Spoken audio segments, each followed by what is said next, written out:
Hello. ഇന്ന് ഞങ്ങൾ വെളിയിലൊന്നും video എടുക്കാൻ പോയില്ല കേട്ടോ. ഇന്ന് ചക്ക കിട്ടി. അപ്പൊ ചക്ക കിട്ടിയപ്പോ അതിനകത്തൊരു കുരുവും കാണുമല്ലോ.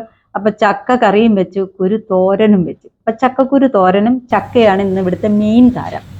അപ്പൊ ചക്കക്കുരു തോരന്റെ കൂട്ട് എന്തൊക്കെയാണെന്ന് അറിയണ്ടേ?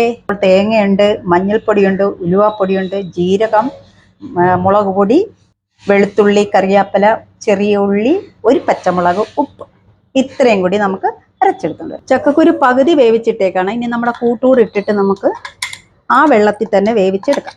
പെട്ടെന്ന് വേകുന്ന ചക്കക്കുരുവാണ് കേട്ടോ. ഇനി ഇത് നമുക്ക് അടച്ചു വെച്ചേക്കാം. അങ്ങനെ ചക്കക്കുരു തോരനും റെഡിയായി. കടുവറുത്തു.